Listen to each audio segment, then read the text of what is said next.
So chapter 2, understanding the Turo platform, navigating the Turo website and app.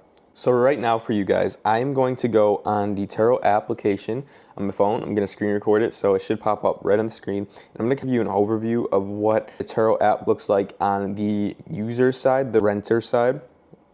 So up here, you could type in whatever city you have. So for example, if we wanted Los Angeles, California, let's put any for now, and we search, we're gonna see a bunch of different cars. It's kind of crazy for me seeing cars in California because like the Mercedes-Benz GLE here rents out for a ton of money in Buffalo, maybe like $130 a day. Whereas in California, since they're such common cars and there's so many people on the platform, it's only $85 a day. And don't get me wrong, it's still making money, but it's just crazy to me. Whereas this Honda Civic is $44 a day and it has 89 trips. This Honda Civic will be like in Buffalo. Same for the BMW 3 Series, same for the Mustang, and same for the Nissan. They're all so cheap. But that is the Turo app, so you can search, and then if you wanted to rent a car, you would just click it. You can select whatever dates to see if it's available, and it will tell you everything. And you could select pickup and return times at the bottom there. And then this is favorites, pick cars, app more user-friendly.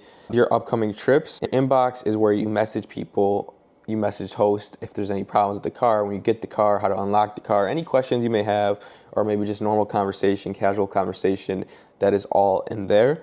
And then in more, obviously you can see this is Cindy Tarver's account because it's the Turo business, but in more, if you're a host, you switch to host mode. And in host mode, it's going to show you all of the booked trips you have right here. And then in the inbox, it's people you texting about your trips. Vehicles, these are your vehicles. We are adding hopefully a Malibu next week. And then maybe co-hosting some cars, which I'll touch upon too. And then you have your business. So obviously we have booked $870-ish so far since listing the vehicle, which is crazy. And then you have more. So that's just a guided overview of the app. And like I said, super user-friendly on both the host and renter side. So before you even finish this course, super important for you to go and look at Turo's policies for host and guest and understand the terms of service. Now, I was watching another course and a YouTube video, and someone said the same thing. I was like, why in the video would they just say go look at it and not touch upon it in the video like that I am watching the video, right? No. Go read the terms of service for yourself. Go understand it. Go reread it 3 times. That's what someone told me, and I didn't understand it at first until I actually read the terms of service. There is so much stuff in there that you need to understand that Turo could easily ban you for. For example, if you try renting your car off the platform and Turo finds out about it, you could have 40 cars on the platform. They're kicking you off. That's not how Turo works. So you got to go read the terms of service because there's many things like that you should know, and it's very beneficial for you to go read. So I'm not even going to touch upon it in this course because I want you to go to the Turo website, search terms of service for host, and read it and print it and understand it, and don't make any mistakes with it because Turo at the end of the day is a business and they have cars already on there and they don't need you. They want you, but they don't need you. They're not going to, up their policies. You follow after them. And in there, you're going to touch upon stuff like cancellation and refunds policies, insurance coverage and protection plans, which we'll touch upon those, but it's important. It's very important. So the basic roles and duties of a Turo host are vehicle maintenance and readiness. So you're going to have to keep the vehicle maintained. You're going to have to do the oil changes. You're going to have to make sure your car isn't steering right, tie rods are bent or it needs an alignment. You're going to have to make sure the engines aren't smoking, the engine isn't smoking. You're going to have to make sure the car isn't making a loud noise. You're going to have to make sure the brakes aren't bumpy when you press. You're going to have to make sure of all the basic maintenance things. The air filters are clean.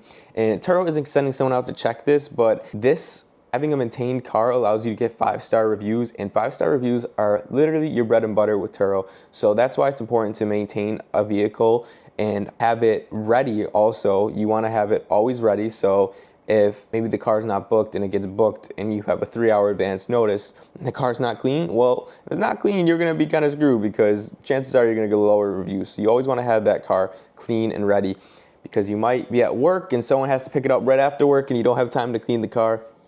Like I said, Turo for the start is a side hustle. So that's why I said you might be at work. And another thing is when you list like responsibility that a has is when you list a car, you want to be as detailed as possible.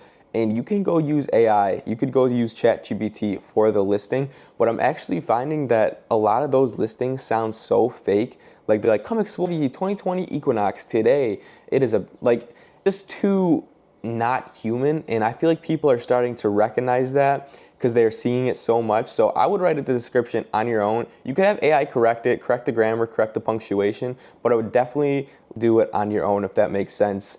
Why they should write the benefits, write its safety features, write its gas mileage, write why it's good for their area, why it's good for them. Maybe it's a 5-seater car, maybe stuff like that. Just sell your car. That's all you got to do. And if it's a beater car, tell them it's a beater car and tell them that it's the cheaper price because it's what you're getting.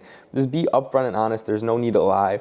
And you want to ensure a positive guest experience. So tell everything up front, put it in the description, make it known, and that way if you have any trouble later on, you could always refer back to that description. And the simple duties of a Turo guest are respecting the vehicle and adhering to the user guidelines. So hopefully, clean the car back. Hopefully they refill the car when they give it back. Hopefully beat on the car, although if you're putting a Corvette on Turo, the chances are it's going to get beat on. And hopefully they just return this vehicle in the same condition they got it, just with some miles. That's always the go-to, but it's never that simple.